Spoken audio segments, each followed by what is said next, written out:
Welcome back to another edition of the Hawk Off the Press podcast. I'm your host, Gazette Hawkeyes reporter, John Steppe. Excited to welcome back to the podcast, Rick Heller, Iowa baseball coach. Rick, thanks for joining me. Thanks for having me. So it's been a pretty good start so far for the season, comfortably in second place in the Big Ten at 14-4. I think it's a 2-game lead over third right now, just trailing UCLA. I assume this is what a coach would be hoping for 18 games into Big Ten play. Yeah, I mean, definitely, it's much better position than a lot of the league who are still fighting to try and get enough wins to make it into the Big Ten tournament. Which is going to be a different format this year with the added teams. It'll be a 12-team tournament, and for those listening, if you wanted to look at the format, it's very similar to what the ACC tournament has been the last few years. So that would be where you could go to kind of look at how it's going to go in Omaha in a few weeks. But yeah, it's kind of past the start, John. You look at it. I mean, new Big Ten schedule, and really none of us had any feel for what it was going to be like. In the past, we would play 5 weeks before Big Ten play started, and some teams would have a bye week one, so some would have 6 weeks to get prepared to start Big Ten play. When this year the Big Ten went to a 10-week model where you're playing 10 Big Ten weekends, and you got a bye in there somewhere. So you only had, in our case, we only had 3 weekends to prepare for Big Ten play. Normally, week 4, we're still traveling south to get ready to play because it's historically been a little iffy that week 4 to try to schedule at home. Week five was when we would always have a home series, but this year we get on a plane and go to Rutgers, week 4, and and then had 2 home series with Michigan State and Ohio State. I mean. It was interesting playing Big Ten competition that early and in colder weather than what you're used to that time of year when you're heading south. I mean, we were playing all these on site, and we've played in some cold ones, John. That's for sure. With the new schedule, we didn't get sent to any of the southern spots. We got sent to Rutgers and up to Minneapolis, and to Northwestern, three pretty cold places, and then we're going to another cold one this weekend at Michigan as we head back on the road. But there's only 5 for us anyway. We only have 5 Big Ten weekends left, and our bye's in there, and it should be a fun series. Week 13, the week before we play Oregon to end the regular season at home, we're playing Oregon State in Des Moines. At the iCubs Park, and it should be a really fun bye weekend for us. But we're just plugging along. I mean, what a great year so far. Couldn't be prouder of the team. I mean, a lot of us were concerned. We turned over a bunch of guys last year. Lost five drafts that were juniors to Major League Baseball. We lost 2 incoming recruits to Major League Baseball. So our biggest loss since I've been here was seven kids leaving off of a team that had a senior catcher, a senior shortstop, and a senior center fielder. The arms that were on that staff that we lost. So really a relatively new team. There's some key guys back in like Gable Mitchell and Reese Moore and Kate Obermuller and Ben Wilmus and some guys, but the majority of the starting lineup are all new faces, and a lot of the arms are new to the rotation, and not knowing what you would get when the bullets started to fly was the question. We really like the team from a makeup standpoint. They're a tough group. They love to play, and that's a big one right there that not many people talk about. I mean, just that innate, true, absolutely love to be out on the field. We have a bunch of those guys on this team, and I think that's what you're seeing, a group of guys that are a true team who play together, play unselfishly, and our strength is in our we, not our I. And so far, so good. And then the pitching Sean Kinney is our new pitching coach, and Sean has come in and done an outstanding job with our pitchers. And Kate Obermuller has been a bona fide Friday night starter for us.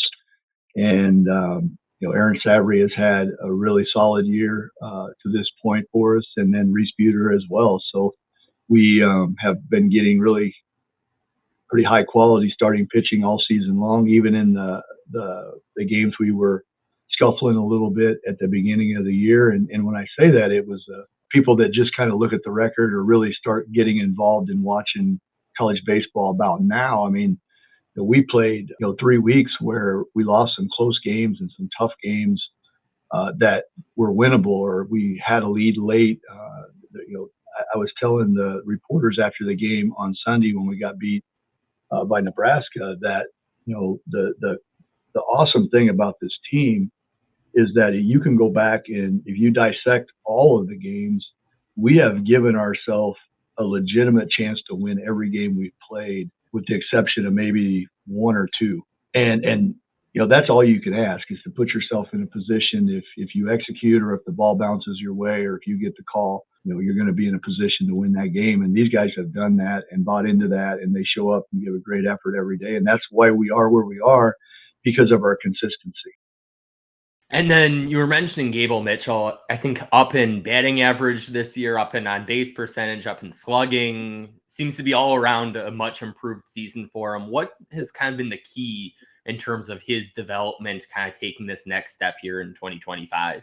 Well, some of it is just natural maturity and playing a lot of games and getting a lot of at-bats and seeing high quality pitching over and over, and going out in the summer and playing in the summer leagues and continuing that development and that growth with being able to see pitching. But I really believe another big part of it is Gable, when he came in, was a switch hitter. He had struggled some from the right side of the plate and was really hitting pretty well from the left side. If it works, that's a great thing. I mean, switch hitters are fantastic. But I know Marty Sutherland, our hitting coach, and Gable had a long talk during the season last year, and he decided to just go lefty full time.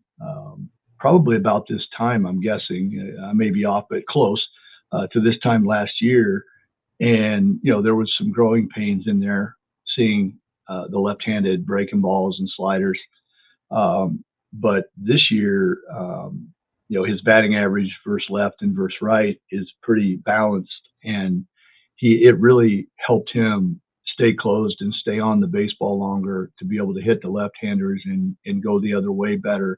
And his swing decisions have really improved over last year. Just overall, to your point, it's just been a really nice progression, and Gable puts the work in, obviously, to make that happen. But he's bought into the team plan and Marty's hitting philosophy and our do your 1/9 mentality, and his on base percentage is incredible. Strikeouts are low, and he's just been outstanding all season long for us. And then on the pitching staff, it seemed like there were a lot of high expectations for Cade going into this year. But then in terms of the rest of the starters, to kind of see the progression that they've made, what do you see as kind of the key for that? And how much has that helped you in terms of being able to, win every Big Ten series so far when you've got those solid options on Saturday and Sunday? Well, it starts with the number of innings that the starters have been logging for us each weekend. When you can count on not having to go to the bullpen until the 5th, 6th, 7th inning, that shortens the work that your bullpen has to do. Last year, it seemed like we were going to the bullpen so much earlier. Twice a weekend we're going in the 3rd inning or the 4th inning. And regardless of how talented your bullpen is, it's really tough to eat up that many innings against Big Ten competition each and every weekend. So those guys have been really consistent in logging quality innings for us, shortening the work that the bullpen has to do, which in turn makes them better. And Cade, Aaron Sabry, and Reese Buter, they're all throwing a ton of strikes, and that's where it starts. I mean, their ability to not give up free bases has improved a great deal.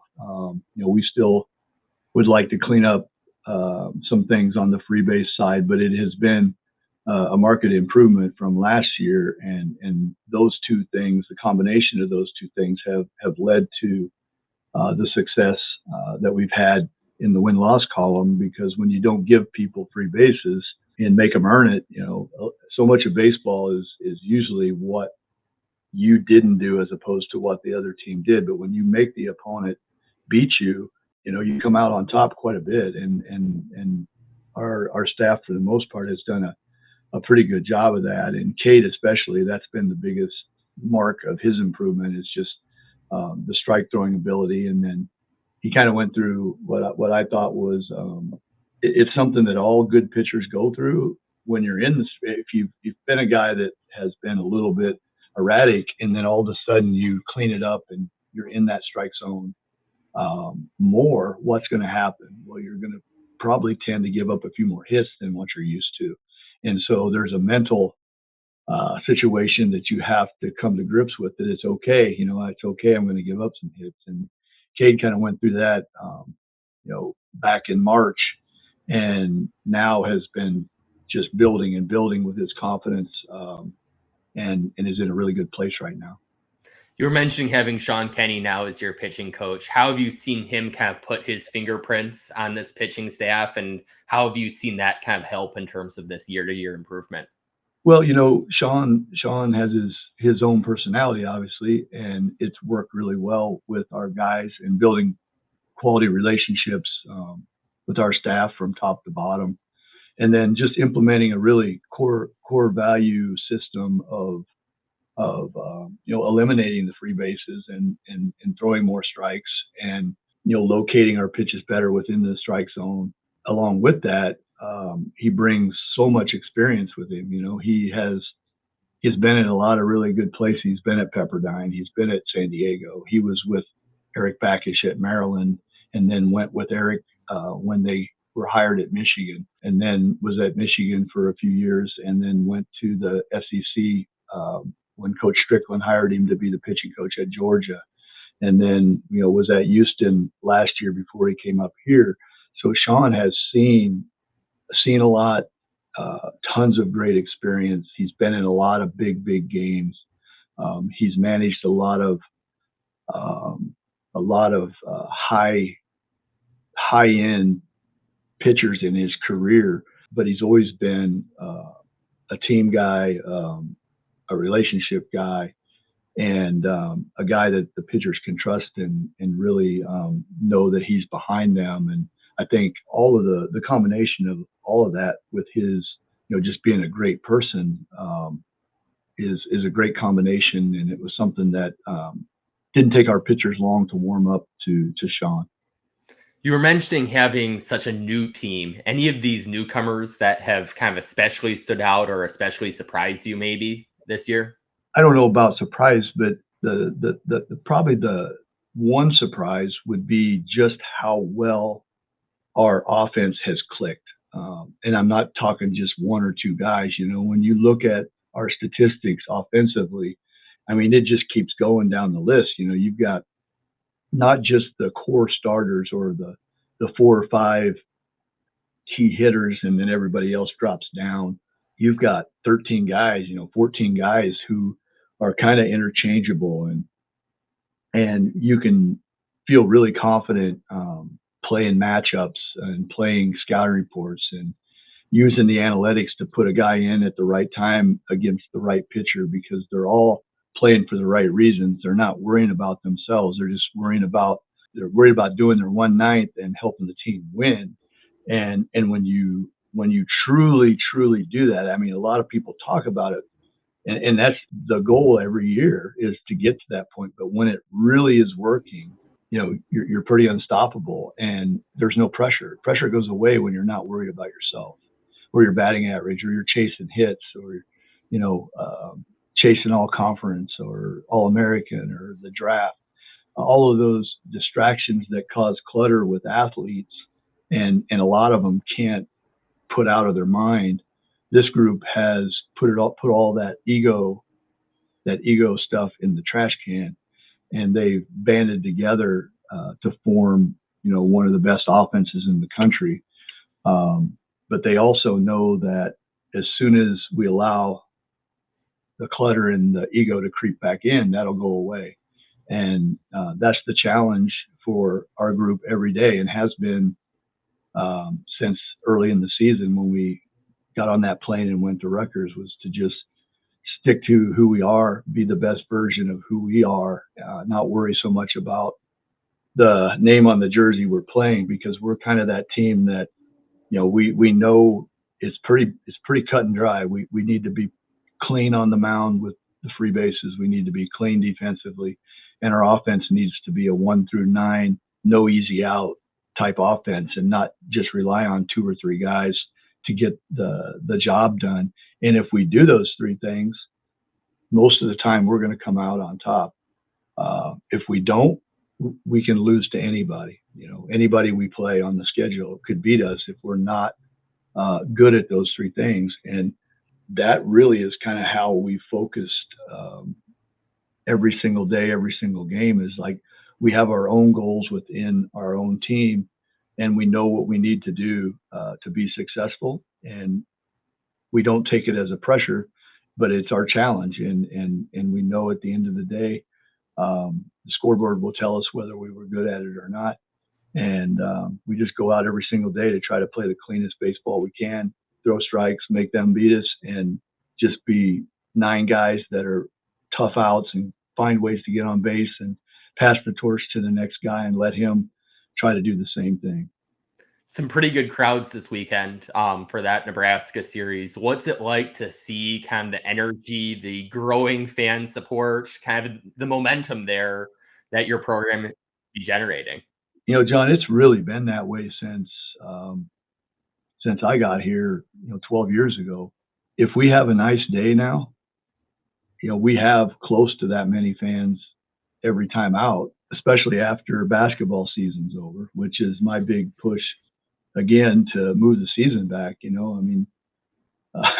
We had, what was it, 2 years ago, we had the best start in school history, and nobody even knew we were playing until April. And I kind of felt that way this year. Here we are, we're down to 5 weeks. We've played 34 games. We've played 34 games, and people are just now starting to figure out what's going on with Iowa baseball. If the season didn't start until close to the end of basketball, and you were only playing some non-con weekends those first 3 weeks, everybody would be ready for baseball season. The weather would be better. We could play at home more often, wouldn't have to travel, and we could save a lot of money, and we could really market our sport the way it needs to be marketed, like everyone else. We're the only sport that doesn't mirror the professional season when we start. Football starts when the NFL starts a week after college football, and NBA and college basketball start close to about the same time.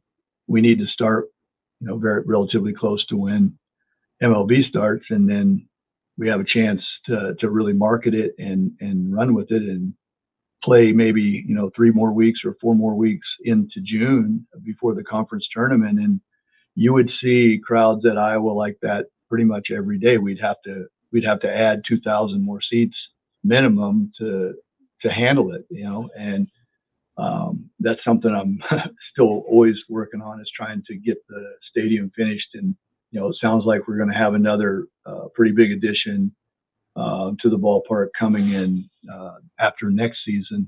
Wasn't able to get it accomplished for this summer with the logistics of the construction, but we will have it on the dockets to start after the 26th season. So with that being said, our guys have just been fantastic day in and day out, and the fans have been right there with us since day one, and this weekend was no different. I mean, they were a big difference, especially on Friday, and Saturday was a huge crowd, and you couldn't you couldn't see a place where there wasn't somebody sitting. They were sitting in the aisles, 10 deep on the sides. And, we just appreciate it so much. And, I know from the Big Ten tournament days, we had 12,000 Hawkeye fans there when we played Ohio State in the championship, several years ago. And then a couple years ago, we played Maryland for the championship. And on a day's notice, we have 11,000 Hawkeye fans over there in the seats supporting us. And if we market the games and people know we're playing, they definitely come out and support us.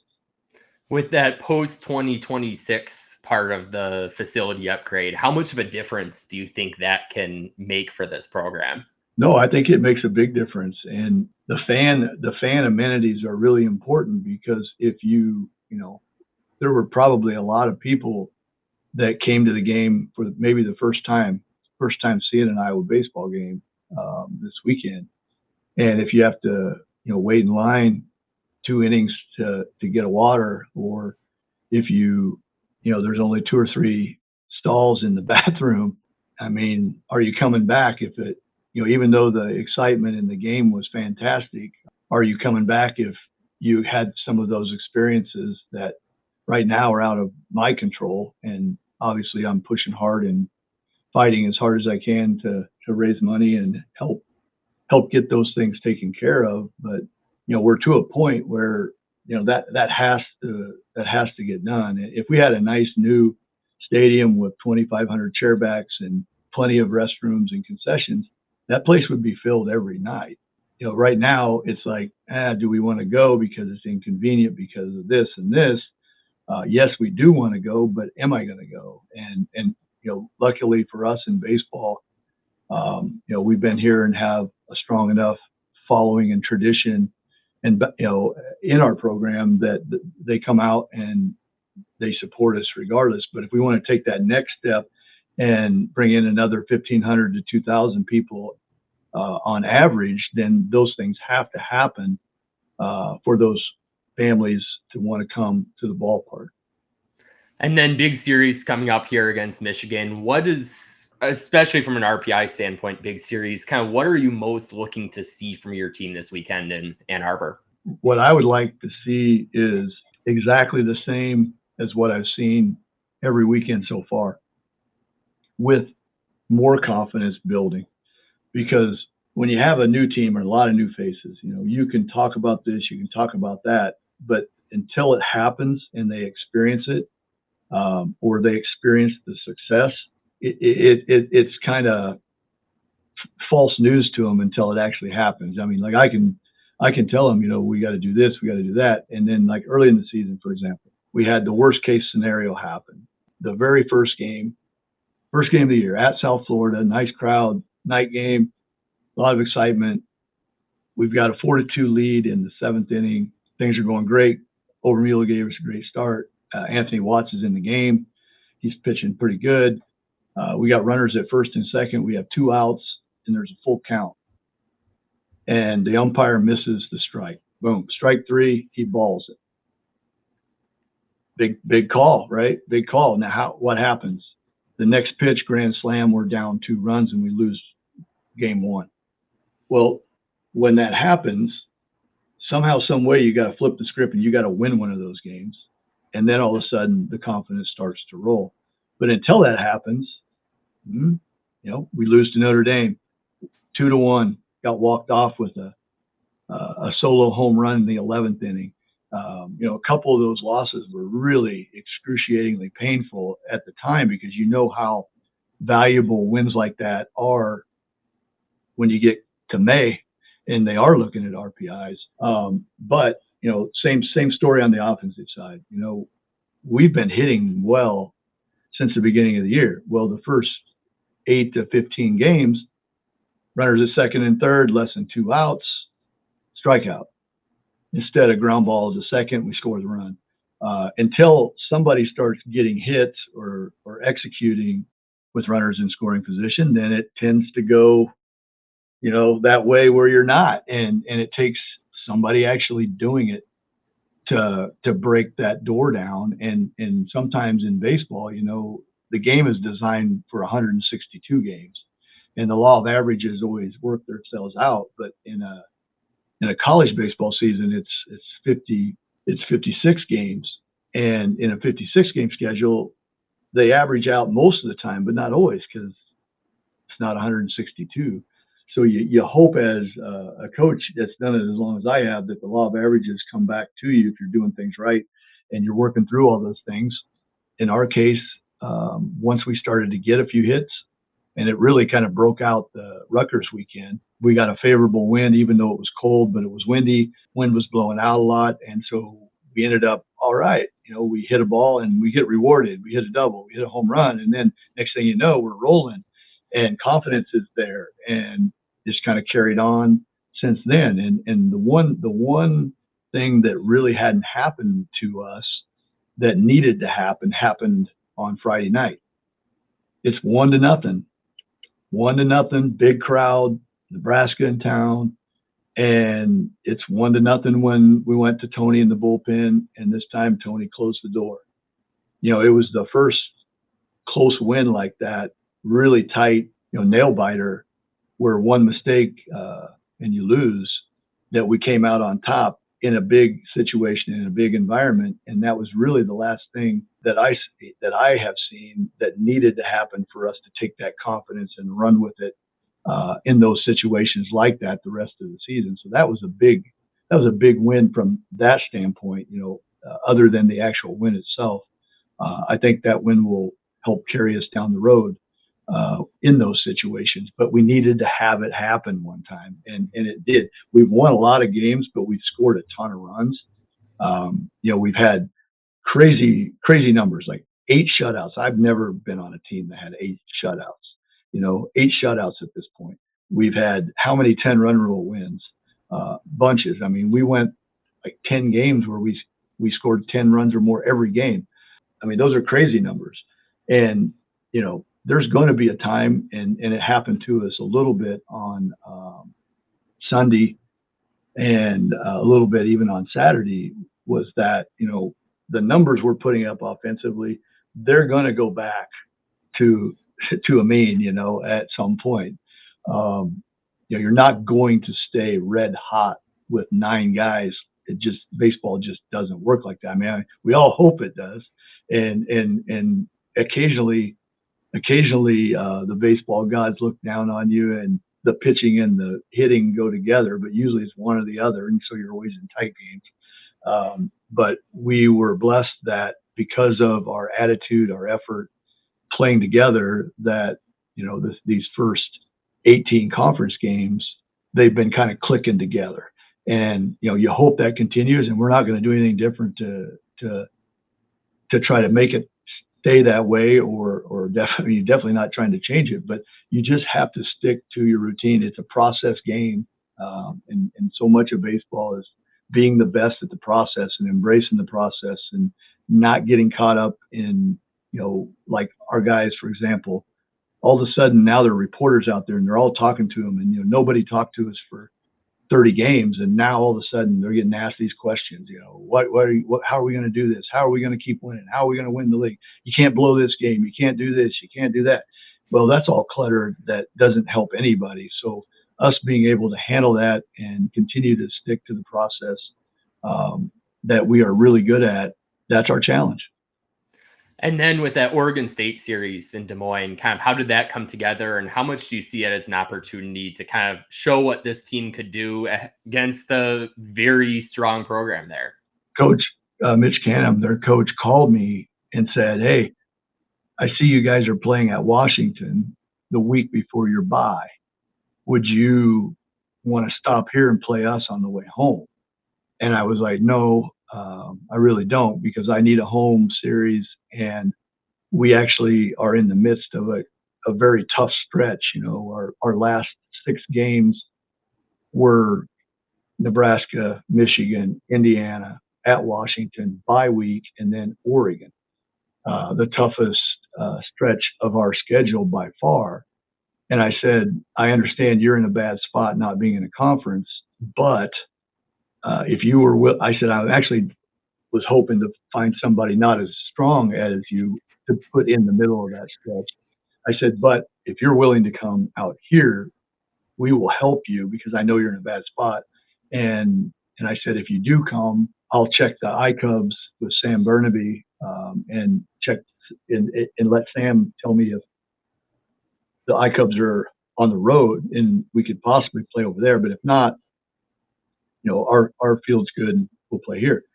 And I didn't think I'd ever hear from him again. But about a week later, Mitch called back and he said, yeah, if the offer's still there, we'll come out.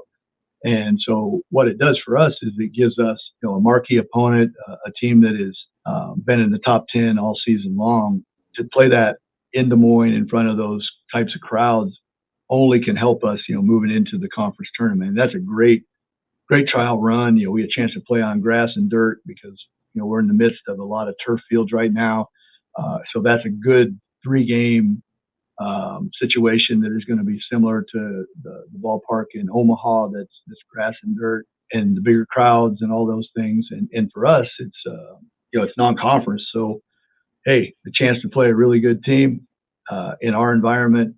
Let's go out and see how good we can be. And you saw Nebraska took 2 or 3 from them in Lincoln.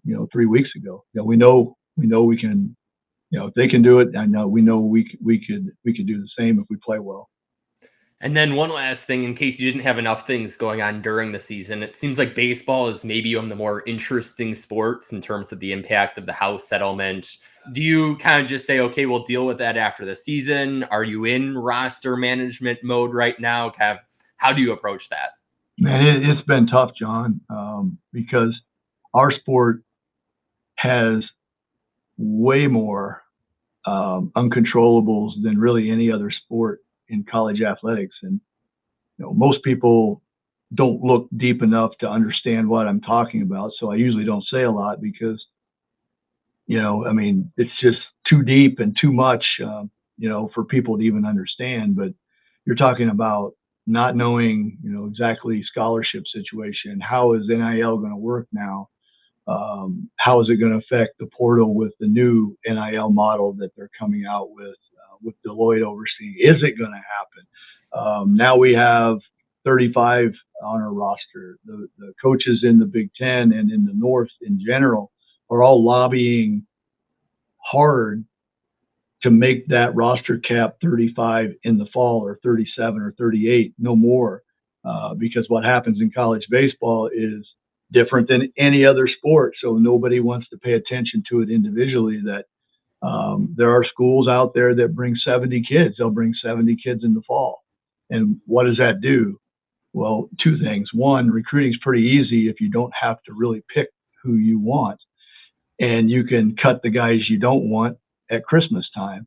And then 2, if you bring in 60 guys, 50 guys, 70 guys, just think of the number of really good players that are coming into those situations that can't come play here or can't come play at Nebraska or can't come play at Michigan or Minnesota. It takes good players off the board.